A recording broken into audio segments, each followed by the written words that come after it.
Welcome back. You're watching the Independent Republic of Mike Graham right here on TalkTV. Now, Tory party conference doesn't seem to be going quite to plan for Prime Minister Rishi Sunak. You have to wonder whether those senior Tories have got their eyes on an extra stint in number 10 or on succeeding him when they go into opposition.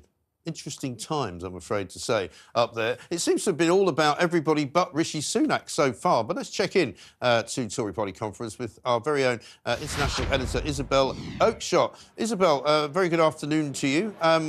It's all very odd up there, isn't it? Tell me I'm wrong, or tell me why it's so weird. No, you are so not wrong. This is really beginning to go off the rails, if I may use a train analogy.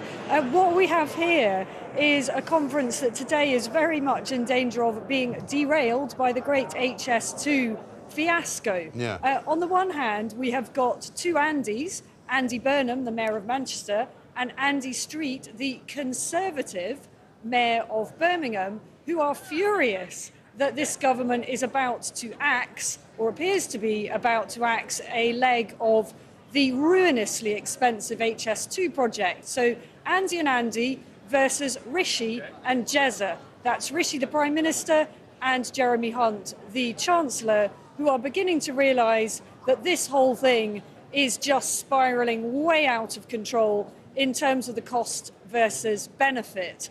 And to make matters even more uncomfortable for the Tories here in Manchester, the conference centre is, as you may be able to see from the background here, actually an old railway station. So we can let all those analogies run all day and the headlines are going to be glorious. And appears that they are going to call an emergency cabinet meeting to try to reach a conclusion over to what to do about this extra leg of HS2 after days of speculation, which is probably the worst of all worlds, really, politically. Yeah. You've got all this speculation mounting that it's going to be axed, but they won't quite say whether it is or it isn't.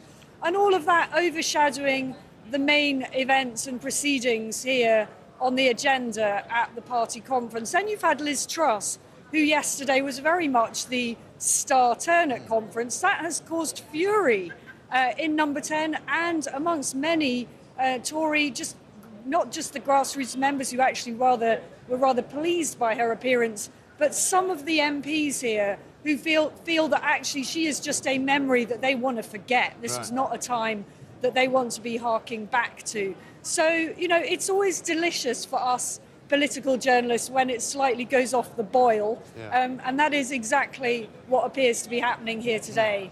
And it's a kind of a problem of their own making, really, isn't it? Because it was Rishi Sunak's people, presumably, in number 10, who started leaking that they might be considering getting rid of the northern bit of HS2 to Manchester, having already probably decided not to go to Leeds. And by creating this kind of, as you say, uncertainty, they're now sort of damned if they do and damned if they don't, because if they say they're going to keep it going, people will accuse them of being, you know, unwise with the spending that they're going to take on. And secondly, if they say they're going to kill it, then the two Andys and everybody else who wants it done are going to give them another kicking. So, I mean, they might as well just give up. I mean, if I was Rishi Sunak, I'd literally come out with my hands up and go, just shoot me now, you know? Yeah.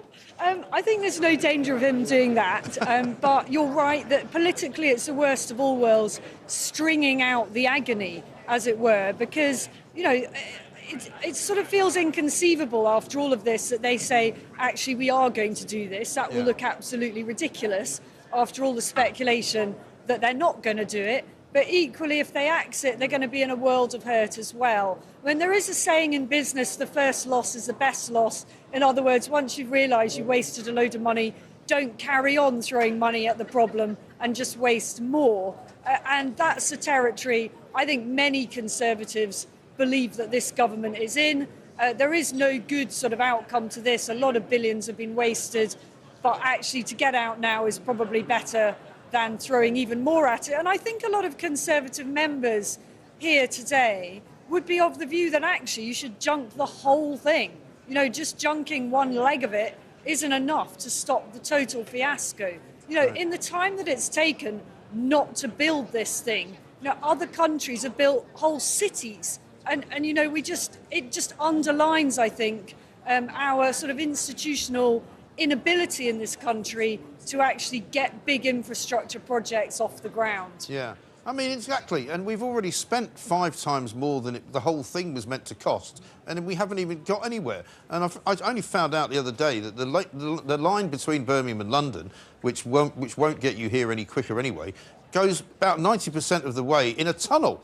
Now, you and I know about tunnels. Now, unless they've got some kind of magic, line going through it, that means you won't be able to work because there won't be any Wi-Fi, you won't be able to do anything. So even that part of it seems to have been sort of misthought out. Yeah, I mean, it doesn't sound like a very pleasurable experience, No. and we haven't even got on to how much it'll cost you for a ticket on this super high-speed train that doubtless won't have any staff to actually drive it. But I want to move on to what's coming up this afternoon on the conference agenda, Yes. because we've got Suella Braverman doing a major keynote speech and bringing up the subject of multiculturalism and whether it has and hasn't failed. And this feeds right into this kind of interesting dynamic that's bubbling up here between several very powerful Conservative women, all positioning for the Tory leadership if and when that vacancy arises. And front pages today, you've got Kemi Badenoch, very favoured younger candidate, potential future leader candidate, saying that this country is the best country in which to be black. That's a headline. On the other hand, you've got Suella Braverman saying multiculturalism has failed, it's a disaster. Understand she's going to be talking about communities that simply do not bother to integrate. And we do pander to those sections of society by offering translation services, for example, in the NHS, where patients are routinely offered a choice of 20 plus languages in which to conduct consultations that we all know are very difficult to secure with medical professionals. So that kind of thing, opening real questions over the extent to which we as a society are making it too easy for different communities to be ghettoised, and that's not healthy. That's a point I think she's going to be trying to make this afternoon, but really opening up a dividing line, I think, with some of her other rivals for a future potential leadership race. And bear in mind, we've probably got a whole year of this. We don't have to have an election until next October. So these people are strutting their stuff a good 12 months in advance. And we've still got all the other policy stuff to come out. So we're heading up to what could be a very exciting period, very turbulent period in British politics. Because 2 of the biggest issues around today are obviously the migrants. You would imagine Suella Braverman will touch upon that this afternoon. But the other big one, which I spoke about this morning, is this idea that we live in a kind of lawless society now, where violent crime is very much the norm. I witnessed a fight between a shoplifter and some security guards yesterday at my local shopping centre. We had yet another stabbing of a 16-year-old stabbed to death outside a home in North London. Didn't really even make the papers because it's become, so run-of-the-mill to see another teenager stabbed to death in London.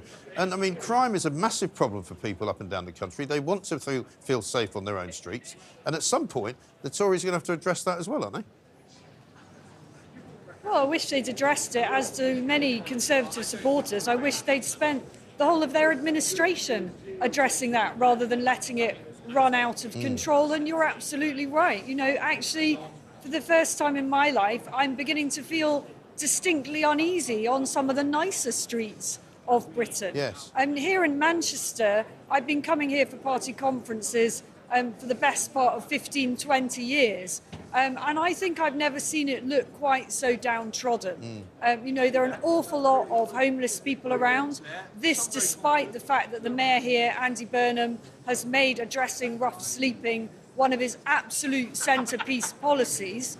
You've got a lot of people wandering around looking like they're on drugs, a lot of beggars. Frankly, it is not a particularly comfortable place always to be. And it's a great city. I love Manchester. But I think that what's happening on the streets here is rather symbolic of a broader decline in deprived urban areas. Yeah.